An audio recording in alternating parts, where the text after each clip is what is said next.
दोस्तों नमस्कार, मैं हूं Rajneesh Kumar PVR aquaculture farm से। आप सब लोग कैसे हैं? आपके बहुत अच्छे कमेंट्स मिल रहे हैं, नया मोटिवेशन मिल रहा है कुछ नई वीडियो को बनाने के लिए। कुछ मैं मटेरियल स्टडी करता हूं, फिर कंपाइल करता हूं, उसे इम्प्लीमेंट भी करता हूं अपने फार्म पे, तब मैं कुछ एक अच्छी वीडियो प्रिपेयर करके आपको शेयर करता हूं। दोस्तों आज इस वीडियो में मैं आपके लिए एक टॉपिक लेके आया हूँ, आपका डिजॉल्व्ड ऑक्सीजन, अमोनिया और पीएच।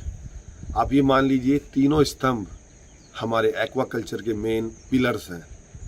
तो काफ़ी फार्मर्स ने या काफ़ी जो बिगनर्स हैं उन्होंने लिखा कि उन्हें ये तो पता है कि ये प्रॉब्लम हो गई है, लेकिन उसका कोई सोल्यूशन नहीं बताता। तो मैं आज इस वीडियो में आपको तीनों पैरामीटर के किन कारण से वो होती है, क्या उसकी फाइंडिंग्स होती हैं और क्या उसका सोल्यूशन है, इस पर हम जिक्र करेंगे। तीनों मेन स्तंभ जो एक्वाकल्चर के मेन 3 स्तंभ हैं जिससे आपका पूरा एक्वाकल्चर चलता है, जो आपका डिजॉल्व्ड ऑक्सीजन है, अमोनिया है और पीएच है। तो हम एक एक करके तीनों टॉपिक की बात करते हैं। पहला टॉपिक है डिजॉल्व्ड ऑक्सीजन। दोस्तों डिजॉल्व्ड ऑक्सीजन की कमी होने के कारण मैं आपको बताना चाहूँगा, आपका एरिएशन सिस्टम फेल हो गया है, पहला कारण। दूसरा, आपने हाई स्टॉकिंग डेंसिटी कर दी है। तीसरा कारण, टेम्परेचर बहुत बढ़ा हुआ है आपका। और चौथा कारण, आपके जो फाइटोप्लैंक्टन या जिसे हम ब्लूम बोल देते हैं, आपको ग्रीनिश कलर का पानी दिखता है, वो क्रैश हो गया। उसके क्रैश होने के बहुत सारे रीजंस हो सकते हैं। अब फाइंडिंग्स क्या होती है हमारे उसके कारण, जैसे आपका डिजॉल्व्ड ऑक्सीजन कम हो जाता है, आपकी मोर्टेलिटी होती है। और ये मेन एक्टिविटी आपकी अर्ली मॉर्निंग आवर्स या हम भोर का समय बोलेंगे, उस समय होती है। और उस समय क्योंकि आपका पूरा इकोसिस्टम रेस्पिरेशन कर रहा होता है, सब के सब कार्बन डाइऑक्साइड रिलीज कर रहे होते हैं, तो ऑक्सीजन का लेवल प्रकृति में ही कम हो जाता है। उस समय मोर्टेलिटी होती है। डिजॉल्व्ड ऑक्सीजन कम हो गया तो मछली स्विम नहीं कर पाती है। तीसरा कारण, उसका डाइजेशन में प्रॉब्लम आ जाती है, जिसके कारण भी वो मोर्टेलिटी हो जाती है। चौथा मेन कारण, उसके ब्राउन गिल्स हो सकते हैं। अब इसका सोल्यूशन कैसे करेंगे? आप वाटर एक्सचेंज कर सकते हैं, वाटर सॉइल प्रोबायोटिक ऐड कर सकते हैं, एरिएशन ऐड कर सकते हैं, और नया वाटर आप उसमें ओवरफ्लो मीन्स आप एक तरफ से इन करें, दूसरी तरफ से उसमें आउट करते रहें, या एक पर्टिकुलर हाइट से आप उसी में वो पानी ऐड करें। तो डिजॉल्व्ड ऑक्सीजन को लेके हमने कैसे, क्या प्रॉब्लम आती है, क्या उसकी फाइंडिंग्स होती हैं और क्या उसका सॉल्यूशन है। अब हम दूसरे पॉइंट पे बात करते हैं कि हमारी अमोनिया किन किन कारणों से प्रॉब्लमेटिक होती है और उसका क्या रोल है एक्वाकल्चर में। अमोनिया के मेन कारण है आपने एक्सेसिव फीड दिया हुआ है। तो इसलिए हमें फीड मैनेजमेंट बहुत ही परफेक्टली स्टडी करना चाहिए कि हम ना तो कम फीड दें ना ज़्यादा दें। कम से मछली की ग्रोथ नहीं होगी, ज़्यादा के बहुत ज़्यादा नुकसान है। मछली भी उतना ही खाती है जितनी उसकी रिक्वायरमेंट होती है। ऐसा नहीं होता कि हम उसे अगर एक्सेस फीड करा देंगे तो उसकी लाइफ साइकिल छोटी हो जाएगी। वो उतना ही खाएगी जितना उसकी एब्डोमेन या बेली है। एक्सेस फीड के कारण अमोनिया बन सकती है।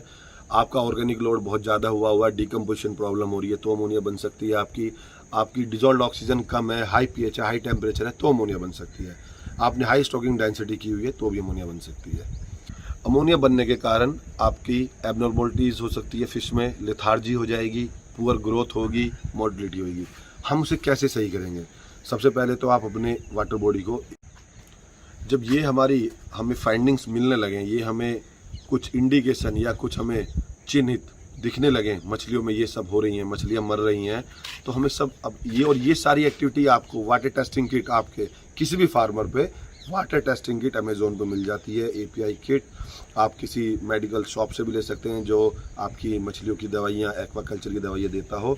वाटर टेस्टिंग किट आपके पास हमेशा होनी चाहिए, क्योंकि आप ऐसा समझ लीजिए कि मछली पालनी है तो मुझे पानी पालना है, और पानी तभी पलेगा जब उसका डिजॉल्व्ड ऑक्सीजन अच्छा रहेगा, अमोनिया अच्छा रहेगा, पीएच अच्छा रहेगा। अगर पानी पलेगा तो मछलियाँ ऑटोमेटिक पल जाएगी मेरे दोस्तों।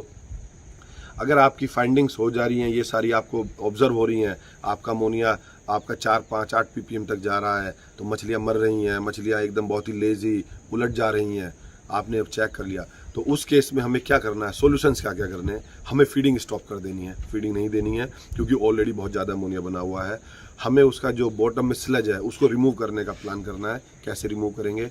हम वाटर एक्सचेंज करेंगे, हम एक्सेसिव एरिएशन देंगे उसमें। अगर हम एक्सेसिव एरिएशन देंगे तो भी हमारा अमोनिया, और हम अमोनिया बाइंडर्स, मार्केट में जो प्रोडक्ट्स अवेलेबल हैं, हिमालय के प्रोडक्ट अवेलेबल हैं, जियोलाइट्स अवेलेबल हैं। जियोलाइट हमारा एल्युमिनियम ऑक्साइड होता है, उसको आप पाउडर फॉर्म में और ग्रेनुअल्स दाने के फॉर्म में अवेलेबल रहता है, तो हम उसको अपने वाटर बॉडी में यूज़ कर सकते हैं। अगर आपकी टैंक कल्चर है तो आप कम क्वांटिटी में यूज़ करेंगे, अगर आपके पोंड कल्चर में है तो आप 1 एकड़ में 20 से 25 किलो जियोलाइट यूज़ कर सकते हैं। अमोनिया के केस में हम ये करेंगे, जब हमारी बहुत छोटी मछलियाँ होती हैं तो बहुत कम फीडिंग करती हैं वो, तो बहुत कम अमोनिया बनता है। अमोनिया की मेन प्रॉब्लम आप कोई भी कल्चर कर रहे हो तब आती है जब मछलियों का साइज इंक्रीज होता है और जब वो ज़्यादा खाना खाती हैं, आप मतलब कि भारी मात्रा में वॉल्यूम में खाना खाती हैं। और जब भारी मात्रा में खाना खाएंगी तो एक्सक्रीटा भी उसी की प्रोपोर्शन में, रेशो में, अनुपात में वो मछलियाँ निकालेंगी और वो सारे के सारा आपकी बॉटम में इकट्ठा होता रहेगा, वहाँ पे अमोनिया का प्रोडक्शन होगा। तो उस केस में हम क्या करें कि रेगुलरली हम अपना जियोलाइट्स का अपने पोंड में, अपनी वाटर बॉडी में, अपने टैंक कल्चर में हम रेगुलरली यूज़ करते रहें। जैसे जैसे साइज बढ़ता रहेगा हम उसका अंतराल घटाते रहेंगे। उदाहरण के तौर पे अगर आपने 1 ग्राम से लेके 200, 300, 400 ग्राम तक हम महीने में एक बार यूज़ कर रहे थे, तो जैसे 500 ग्राम की आएगी तो महीने में 2 बार यूज़ करेंगे। 700 ग्राम की मछली की आएगी तो हम 15 दिन में 2 बार यूज़ करेंगे। 800-900 ग्राम की आएगी तो हम हफ्ते में यूज़ करेंगे, और 900 ग्राम के बाद हफ्ते में हम 2 बार भी यूज़ करें। क्योंकि आपको उस साइज पे जाके अगर मछली की मृत्यु होती है, वो भी अमोनिया के कारण, तो बहुत ही एक्वाकल्चर, आप बहुत ही ख़राब फार्मिंग कर रहे हैं। दोस्तों, तीसरा मेरा मेन टॉपिक है पीएच, पोटेंशियल ऑफ हाइड्रोजन। तो ये भी हमारा बहुत ही एक स्तंभ है एक्वाकल्चर का। तो इसमें मैं आपको बताना चाहूँगा ये आपका क्यों और कैसे होता है। जैसे ही आपके फाइटोप्लैंक्टन्स क्रैश हो जाते हैं तो पीएच वैल्यू डिस्टर्ब हो जाती है। दूसरा, आपकी कार्बन डाइऑक्साइड बढ़ गई तो पीएच वैल्यू डिस्टर्ब हो जाती है। पीएच वैल्यू फ्रॉम मॉर्निंग आप कभी मेजर कीजिएगा, मॉर्निंग में, दोपहर में, शाम में, हमेशा वो वैल्यू वेरी करेगी, इंक्रीजिंग ट्रेंड पे, बढ़ोतरी ट्रेंड पे रहेगी। आपके एक्वाकल्चर में 7 से 8.5, 7 हमारा बेस रहता है, वो बेस्ट रहता है। पीएच जब हमारा कम होता है तो हमारा पानी का नेचर एसिडिक हो जाता है, और जैसे पीएच बढ़ता है तो वो एल्कलिनिटी की तरफ हो जाता है। ये भी वाटर टेस्टिंग किट में आप चेक करेंगे, और ये प्रैक्टिस बनाइए रेगुलर चेक करने की। जब पीएच आपका डिक्रीज हो तो आपकी एसिडिक मृत्यु हो जाती है मछलियों की, और अब बढ़ जाए पीएच 11 के आसपास पहुंच जाए तो एल्कलाइन मृत्यु हो जाती है। तो पीएच के कारण से ज़्यादा वेरिएशन से मछलियाँ स्ट्रेस में रहती है। स्ट्रेस में रहती है तो उसकी ग्रोथ नहीं होती है। आप फीडिंग करा रहे हैं लेकिन फिर भी ग्रोथ नहीं हो रही। आप ऐसा समझ लीजिए कि मेरे को मछली को स्ट्रेस में नहीं रखना है किसी भी कंडीशन में, तो उसके लिए मेरे को सारे वाटर पैरामीटर्स रेगुलरली एक इंटरवल पे चेक करने चाहिए।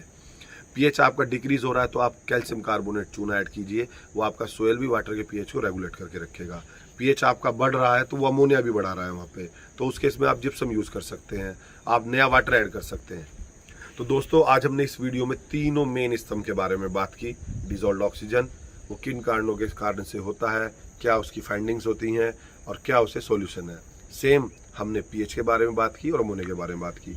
तो अगर हम ये तीनों मेन पैरामीटर या मेन तीनों ही हमारे वाटर की क्वालिटी को मेंटेन रखें तो हमारा एक्वाकल्चर बहुत ही परफेक्ट होगा। मछलियाँ स्ट्रेस में नहीं रहेंगी, अच्छा इंटेक करेगी, अच्छा ग्रोथ करेगी। और कहीं ना कहीं आपने देखा होगा तीनों में ही हमारी 1, 2, 3 बातें बड़ी कॉमन है। जैसे हमें स्टॉकिंग डेंसिटी, आप ये सोच लीजिए कि कोई आपको कहता है कि आप 1 एकड़ में 1 लाख मछलियाँ डाल रहे हैं, तो उसकी कैपेसिटी है। जैसे आप एक कमरे में 5 बंदों से ज़्यादा नहीं बैठ सकते, या मैं आपको बोलूँ आप 5 बाय 5 के कमरे में रहिए, कितने दिन रह पाएंगे। तो आप अपनी बुद्धि लगाइए, आप पढ़े लिखे फार्मर्स हैं, कि हर एक चीज़ की कैपेसिटी होती है, उसे उसी पानी से ऑक्सीजन लेना है, उसी पानी में उसका हैबिटेट या उसका वातावरण है जिसमें उसे जीना है। आप जितनी ज़्यादा उसमें फिलिंग कर दोगे, सोचोगे आप पहली बार ही 1 लाख मछली या 1 लाख टन प्रोडक्शन निकाल लोगे, ऐसा नहीं होता है। ये सब बहुत ही मिथ वाली बातें होती हैं। तो एक प्रॉपर स्टॉकिंग डेंसिटी कीजिए, वाटर पैरामीटर्स को मेंटेन रखिए, यानी कि पानी को पालिए। पानी पाल लिया आपने तो मछलियाँ ऑटोमेटिक ग्रो होंगी और आप एक बहुत अच्छा प्रॉफिट बुक कर पाएंगे। तो बने रहिए अपने पीवीआर एक्वा यूट्यूब चैनल पर मोर नॉलेजफुल वीडियो के लिए। कमेंट बॉक्स में लिखिए कि आपको क्या नए नए टॉपिक चाहिए किसी भी फिश के बारे में, और मेरी अपकमिंग वीडियोस देखते रहिए। धन्यवाद।